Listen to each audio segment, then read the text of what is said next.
Hi, I'm Barbara Lewis, And I'm Amanda Trosten-Bloom. and we're going to share lessons learned from a complex, large-scale project that profoundly affected the Denver Museum of Nature and Science and its surrounding community. But we'd like to begin with the end of the story. At the end of the Community Collaboration Project, the CEO of the museum, George Sparks, asked the consultants a simple question. He said, "How did you manage to do in less than a year what we've been trying to do for 30 years?" What he was referring to was that the Community Collaboration Project successfully engaged people of color. And these were people who did not have a relationship with the museum. And it engaged them in co-creating a multicultural vision.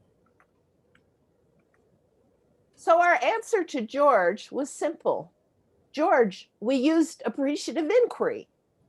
You see, the museum had been looking for three things before this began. The first was to involve or partner with its community to develop a vision for the museum's future. Second, they wanted to revolve around the community's needs and interests. And finally, to evolve the museum culture to be more collaborative and culturally inclusive. In essence, appreciative inquiry became the fuel that helped them achieve their goals. For those of you who are familiar with AI, large-scale AI in particular, our process will look very, very familiar. The summary that you see on your screen really breaks with the holy grail of TED Talks because it's so detailed, but let's break it down. In steps 1 and 2, we organized a large core team. In step 3, that team conducted one-on-one and small group interviews. In 4, they made meaning of the data. 5 and 6, they organized and hosted a planning summit. And 7, they used the summit's data to finalize a multicultural plan.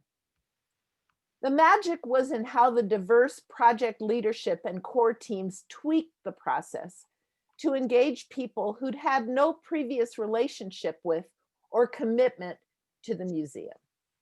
So the first and most important question we had to answer was, what will make people volunteer their time to help an organization that they currently experience to be unwelcoming?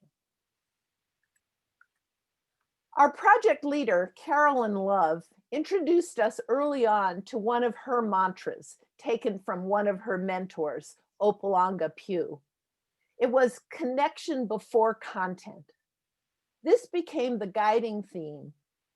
Both the project leadership and consulting teams were diverse, and together we leveraged our shared networks to identify and recruit a 30-member core team. Stakeholder, or perspective mapping as we called it, and recruitment all took place over a month. People put their personal credibility and reputation on the line, asking cherished colleagues, friends, and mentees to contribute to this institution, even though it was considered by many of them to be a bastion of white privilege. So in the end, half the core team members were white and half were people of color. Half were museum staff and half were community members from different community organizations and government entities that were serving people of color. This composition of the core team was critical for several reasons. The first reason was that it helped forge these strong, trusting relationships.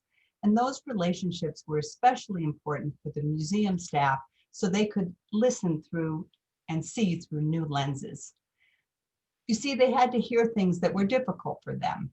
When they began interviewing people of color, they heard things like, "We don't have a relationship with the museum. We don't feel welcome there. We feel it's a bastion of white privilege." One Native American remarked that he had noticed that the exhibit on Native peoples was located next to the exhibits on animal extinctions.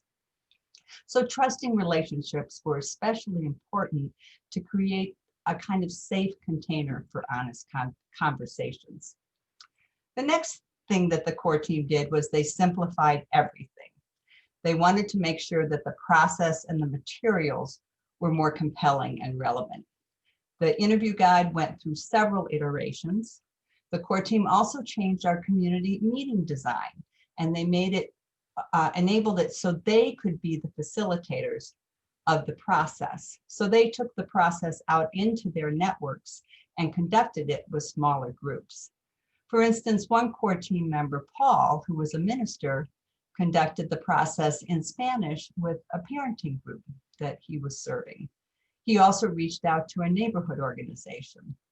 There was also a woman shown in this photo here, Carla, who was with Mikasa, which was a family service organization for Latinx people. And Carla did the process with her staff, and she and her staff got so excited about it that Carla ended up recruiting the most people to our Appreciative Inquiry Summit. She, in fact, won the award, which was to get a behind-the-scenes tour of the museum for her friends and family. So as you heard, several of the conversations had been conducted in Spanish. And so it was important that Spanish-speaking team members make meaning of what they had learned in their native tongue. This subgroup seemed to be describing what they were learning in more visceral and heart-centered ways than their English-speaking counterparts. So the larger group decided to follow them, to lean into the words and images that connected people's hearts and minds. Perhaps most important, the core team co-designed and co-hosted a family-friendly, multi-generational summit that was the culminating activity of the inquiry. Barbara's going to show you in a moment a brief video of that event. And as she does so, notice how our theme of connection before content shows up.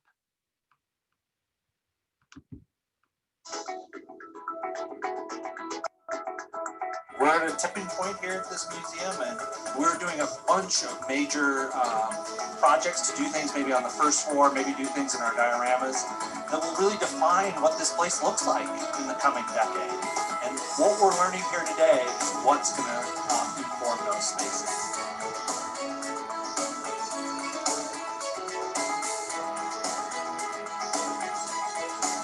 Today is a culmination of this sort of work, but it's also the beginning.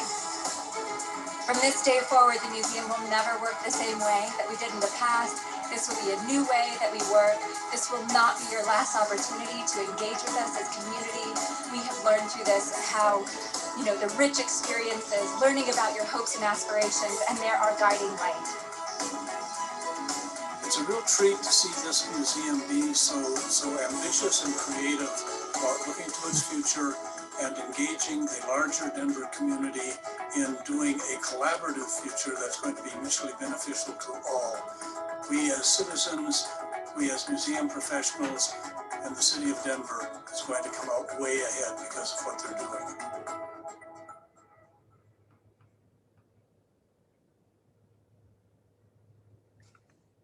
So once the plan was complete, the museum had an appreciation dinner.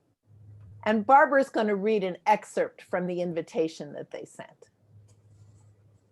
To our community collaborators, you gave us your time and your expertise over the past year. Every day, we think of your words and examples to shape our projects and to change who we are.